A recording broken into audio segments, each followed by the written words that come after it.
I know we're right at that cross section of our 18 women's programs are finishing up. We're getting ready to start our 18 men's programs. Before we begin the Commissioners Forum, I want to share a couple pieces of information. This forum, as well as our 36 team press conferences, will be live on ACC Network Extra. They'll also be available on demand. Transcripts are provided by ASAP Sports. For those of you sitting at the table, there is a QR code on some of the materials there. Encourage you to use that. There's some resources that it'll take you to our website. So feel free to hopefully have that help you. If you haven't already, if you could silence your electronic devices, it would be appreciated. We are here to assist you with whatever you need, so please make sure to reach out to any of our ACC staff members if we can be of help. We'll begin today's forum with a video and then remarks from ACC Commissioner Jim Phillips.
Good afternoon.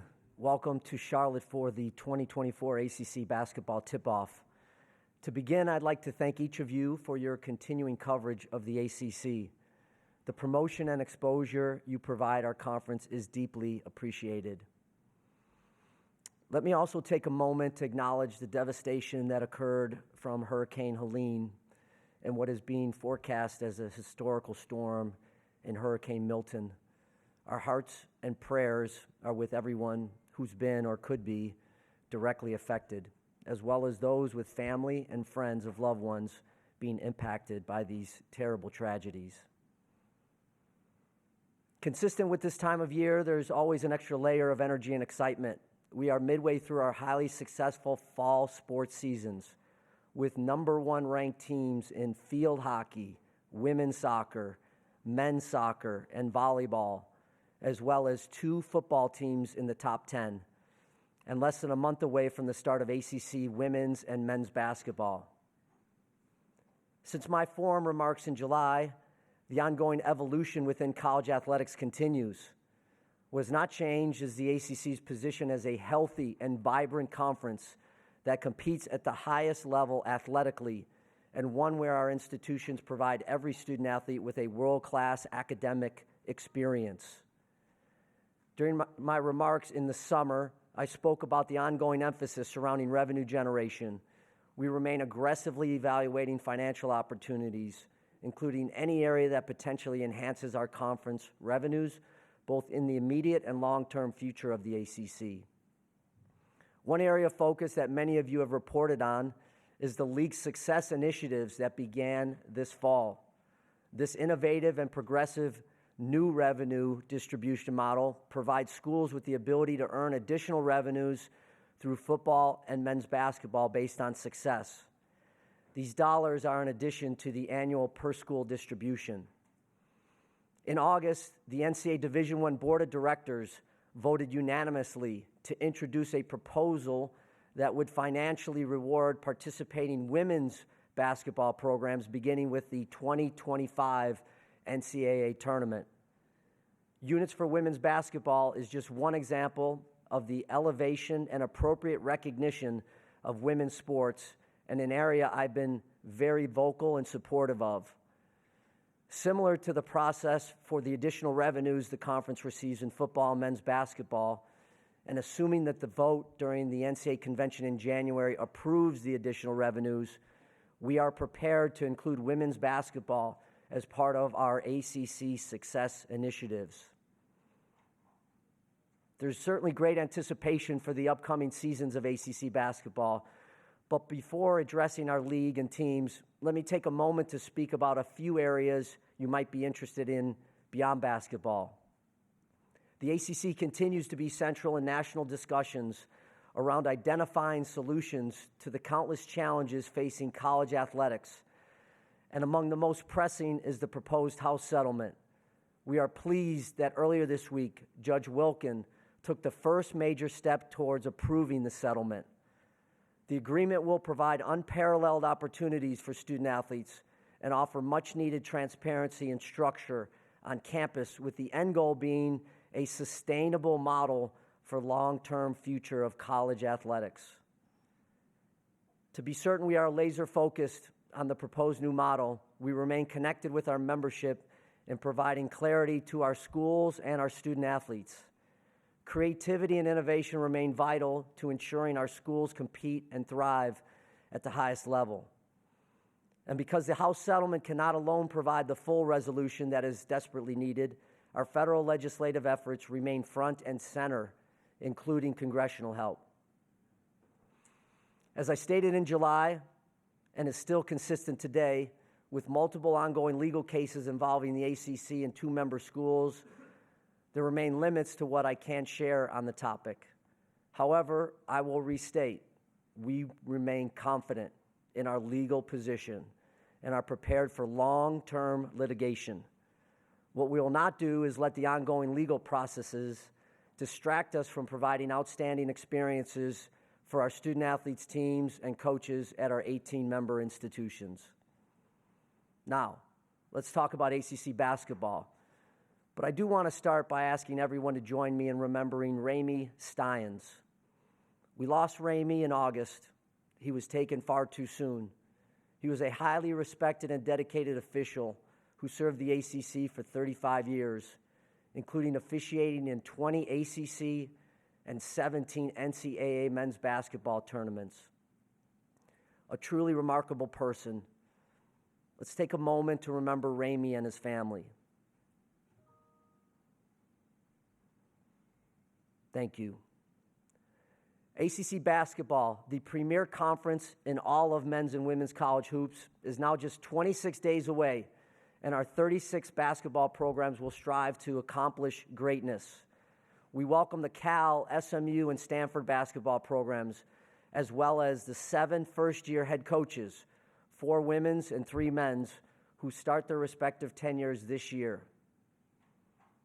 ACC women's basketball enters the 2024-25 season with 6 ranked teams in ESPN's way too early women's basketball top 25. We welcome back 14 of last season's 20 All-ACC honorees. This includes 5 first-team members and the ACC Rookie and Defensive Player of the Year. This year's competition will be as fierce as ever, and ACC women's basketball continues to be the national standard.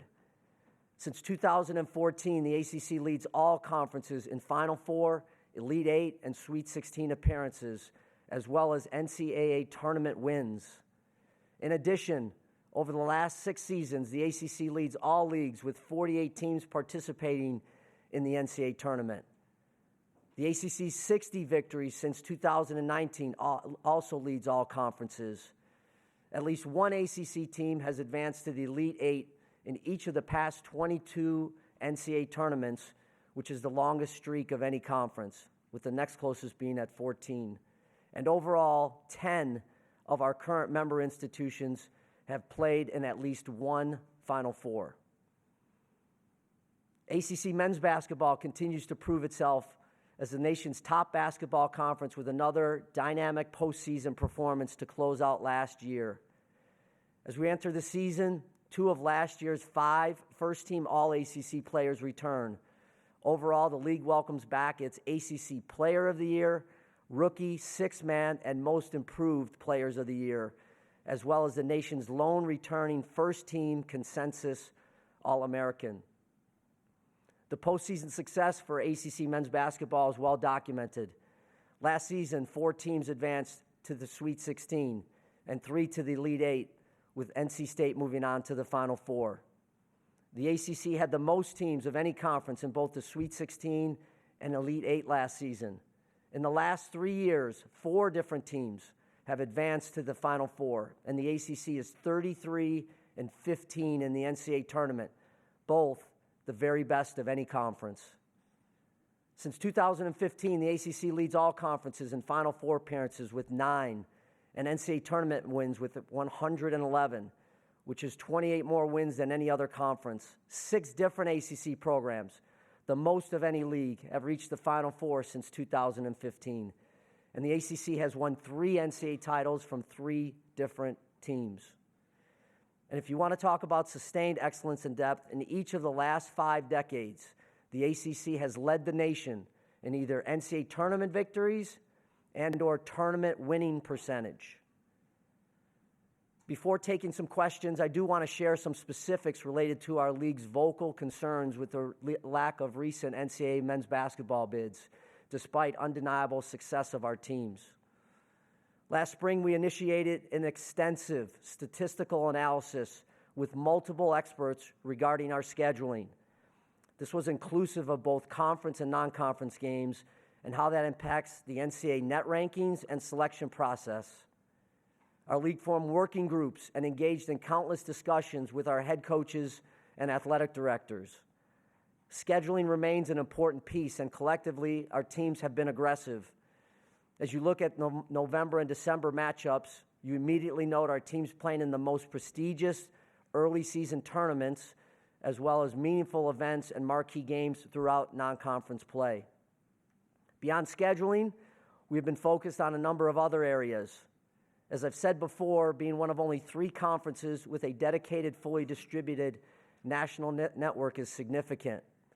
ACC Network is a differentiator, and having it showcase our basketball teams, coaches, and players into its daily programming is critical.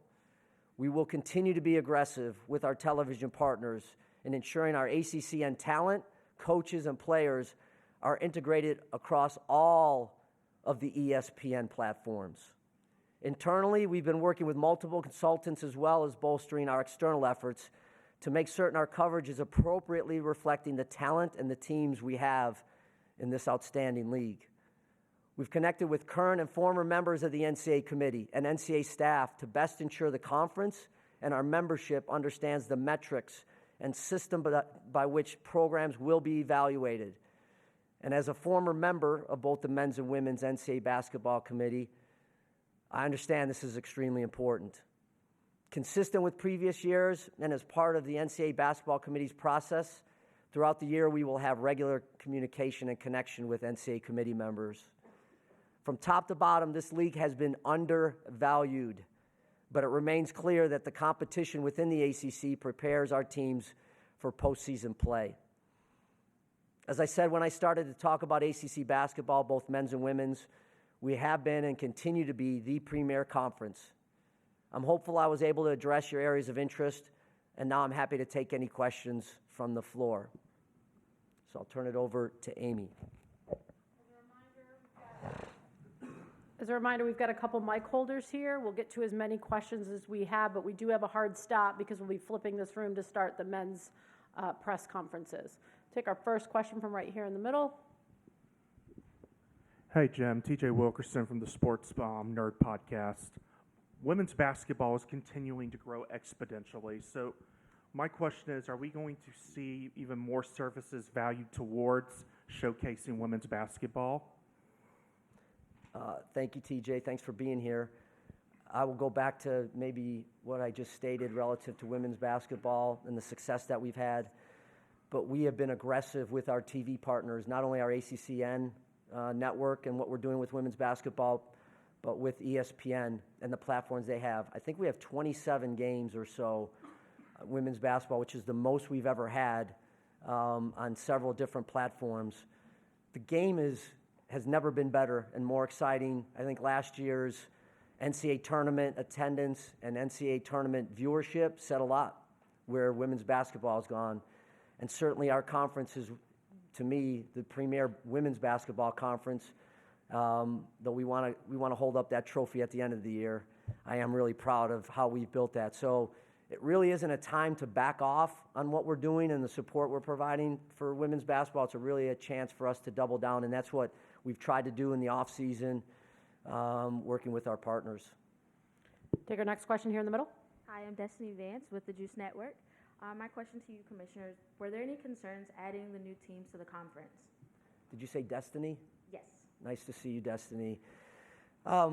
There really weren't. I go back to expansion. We looked at a lot of different options. But I will say this, we really explored and investigated at a high level what it would mean to bring in the three new schools, getting into the Dallas-Fort Worth area, and then obviously having to travel for teams both ways in the Bay Area. And in the end, I really feel we've scheduled well. You know, we've come up with travel partners for the first time, and so when you go out to California, the teams that are on the East Coast, they'll play 2 games, and when Cal Stanford come in this direction, they'll play 2 games. I think it makes a lot of sense to do that. We've gotten an early kind of snippet view with our Olympic sports. I think it's worked out pretty well, but I'm sure it won't be perfect. I just know that because we've gone now outside of our footprint that we had for 71 years. And so we'll adjust and make some changes as we go into the future. But so far, so good. I feel really solid about what we've been able to do. And in the end, we'll talk to the student athletes and get some feedback. But excited about those 3 schools, what they bring on the women's basketball side and on what they bring on the men's basketball side. Next question over here on the wall, against the wall. Hey, Jim, Mitch Northam. Just wanted to ask you, you talked about the lack of men's basketball teams getting into the NCAA tournament. That really hasn't been a problem on the women's side. 8 last year, could have been 9, maybe 10 this year with the addition of Stanford. Is there anything that the men can learn from the women in terms of marketing themselves and putting that resume up and scheduling to get more teams into the tournament? Thanks for the question, Mitch. I would say a few things that we've learned by looking at the women's scheduling, but then also doing that really deep dive on the men's side. You have to schedule well, and it's really important to play good teams. And I understand, and we understand the net better, I think, the point differential and some of that. I think you're going to see some of that tweaked by the committee, et cetera. So you have to play a good schedule. And then whether we like it or not, the narrative starts to get set in November and in December in the non-conference games.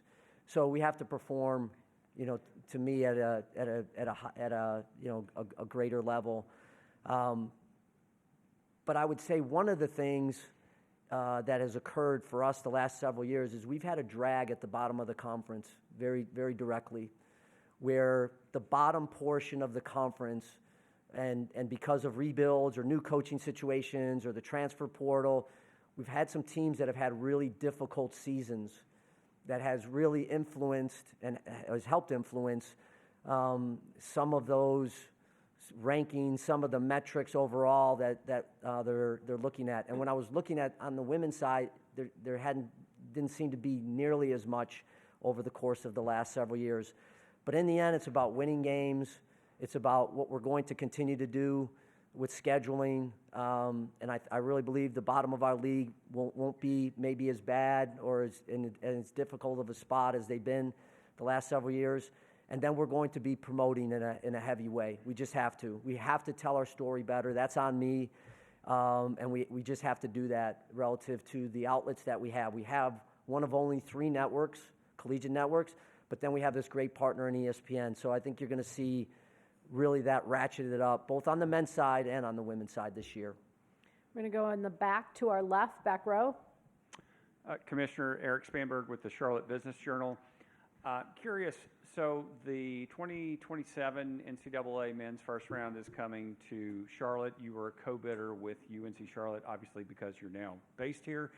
And I'm wondering what you think about going after women's Final Four or women's regionals. Charlotte had one women's Final Four in '96 and has not had any women's basketball tournament games since. So what is your interest in that area? It's high, Eric. It's good to see you again.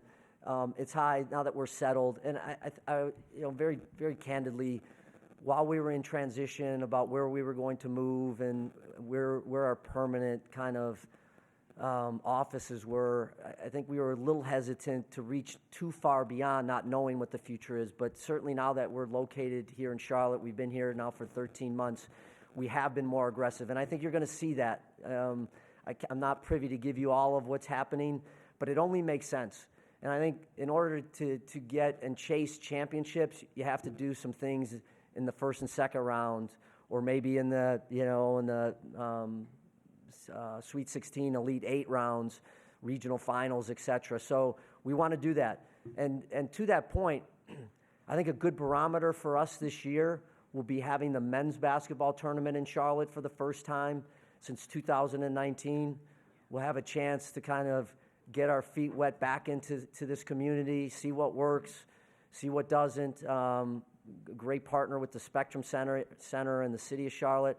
So I think you'll see that evolving specifically to what you said on the women's basketball question. I'm going to come right down here in the front.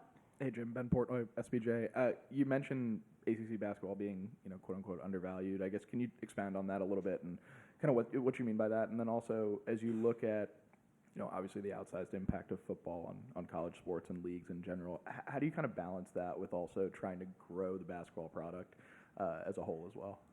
Okay. That's, by the way, Ben Portnoy is my traveling buddy this past weekend. We pulled an all-nighter. At least I did. I think he went to bed. But we were out at Cal and Stanford and College Game Day and all the rest of it. And there's a picture. I wish I had my phone with me because I'd have Amy put it up on the screen. But we were traveling. We had gotten up for College Game Day. Was there for about 5 o'clock in the morning, Pacific time, stayed, and then we went over to Stanford for their game against Virginia Tech in football, and then came and crossed the bridge again. And there was only one person in the car of 6 people that had kind of gone throughout the whole day that was asleep, and that was Ben Portnoy. So I just want to go on record with that. Anyways, the first part of your question, Ben, and I'm only teasing you, so don't write anything negative about what I just said. I just think we've been undervalued, and I stated the statistics of there. This is premier basketball conference, and I know you don't get credit for past successes. I get it. I totally get it.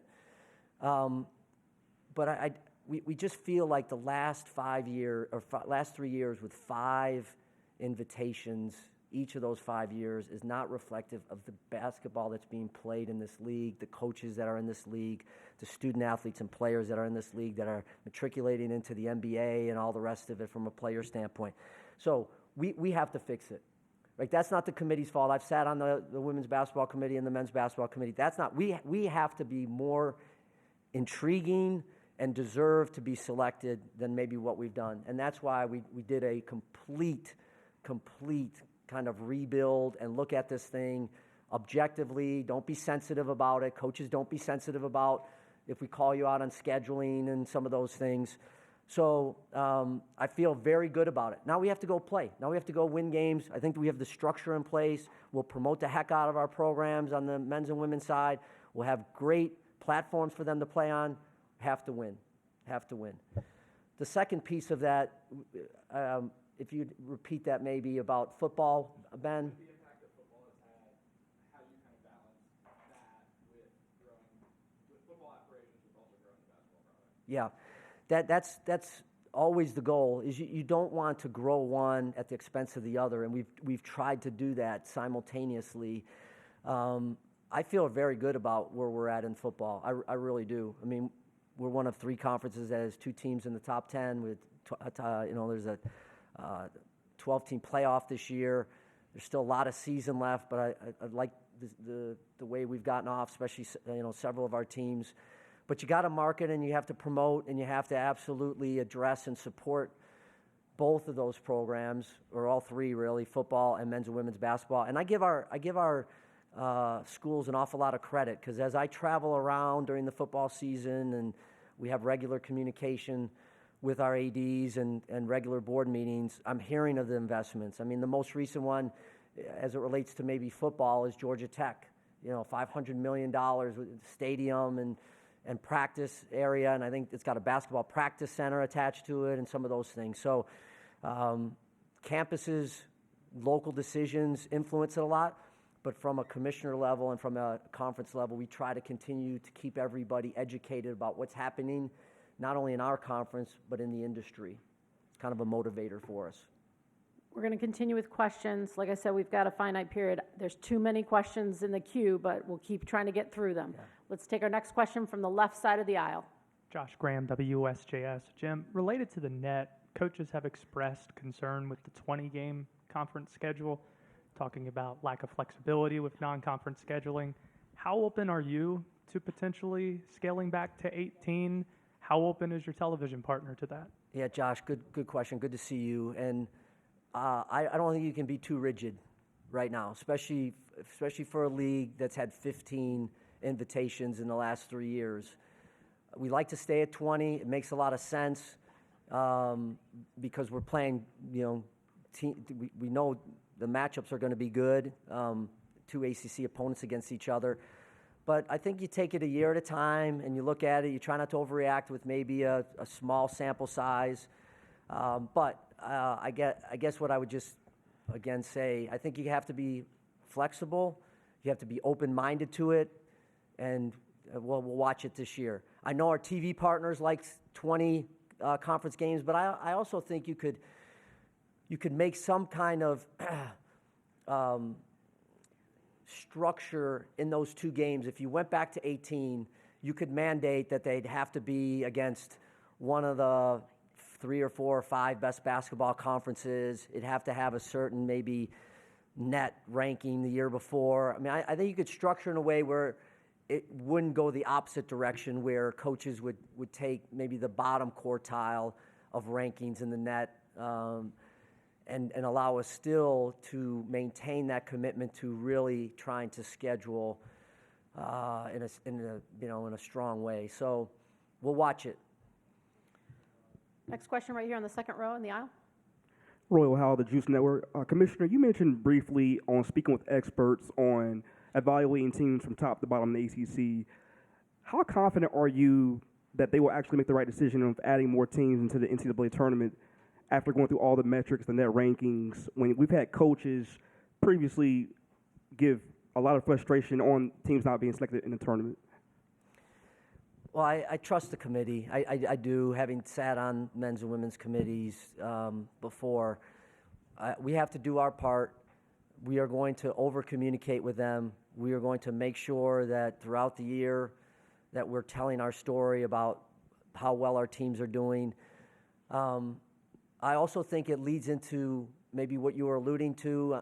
Maybe it's time for moderate, slight expansion to the tournament, because I feel like we've been one of those conferences that's had 1 or 2 teams every year that were on the bubble that fell on the wrong side of the bubble. And I do want us to continue to look at that. I don't want to disrupt kind of the gem of championships. It's hard to beat the NCAA tournament, both on the men's and women's side.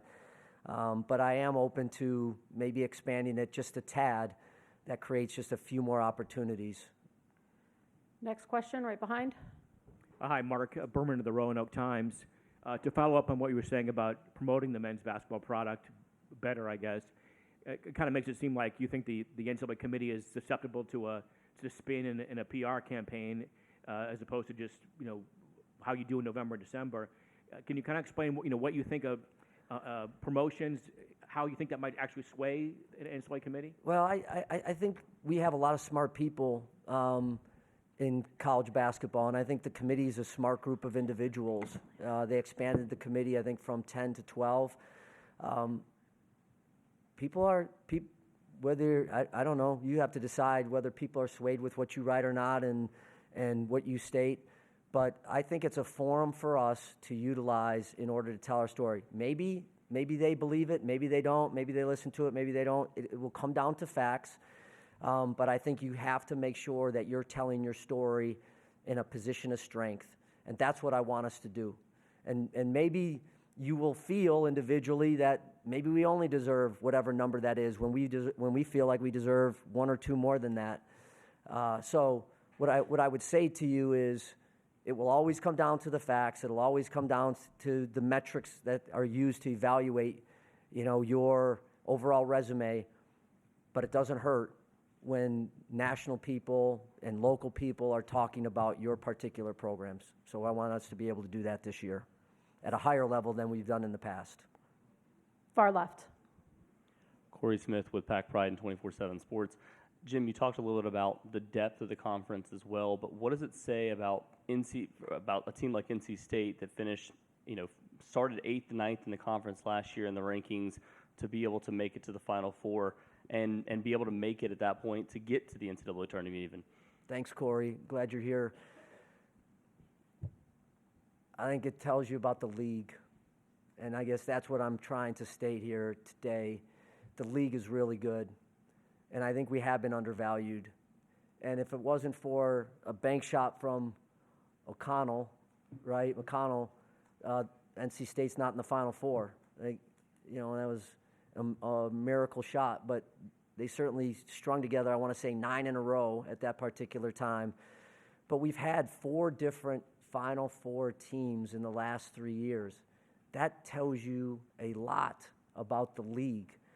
And sometimes, I think I would also say we haven't been the beneficiary because I think sometimes when people believe your brand schools, your brand basketball programs aren't as good as they've maybe been in the past, there's this kind of thought process, well, maybe the rest of the league isn't as good. And I don't think that that's necessarily a fair way to evaluate it. But it tells you, if you play in this league, you have a chance. And even as most recently as you just described, NC State, who nobody gave any opportunity to get even out of maybe the first day or two of the ACC tournament, let alone playing on the last weekend of the NCAA tournament. Last question right here in the front. K-Racine Sports Media, Newhouse Sports Media Center. Commissioner, what role do you envision for the ACC in shaping the future of college athletics, especially with debates about student-athlete compensation, the governance, and the overall structure of college sports? Newhouse, Syracuse, right? Glad you're here. The ACC will and continue to be a leader in working together collaboratively on the future of college sports. And it's a really good time to be a student athlete. It just is. And I think a lot of you know, I've had 2 in my family.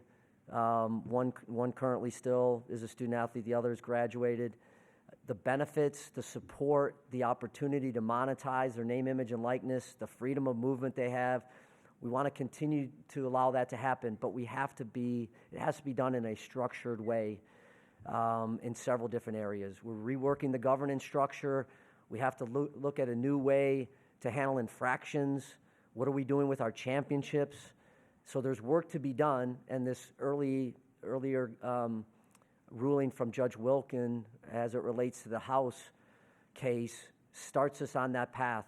But I would just say we have more questions than we have answers right now on the House case and others, so it's time to roll up our sleeves and push forward. But at the heartbeat of all of this, and you have heard me say this before, if you peel away all of it, it's about supporting young people at a really important time in their life, 18 to 22 or 23, and knowing that a very small percentage of them are going to go play professional sports. So whatever we can do for all of them, that large majority that doesn't, and those that want to play professional sports and are good enough to play professional sports, have a great experience and feel supported at each of their institutions.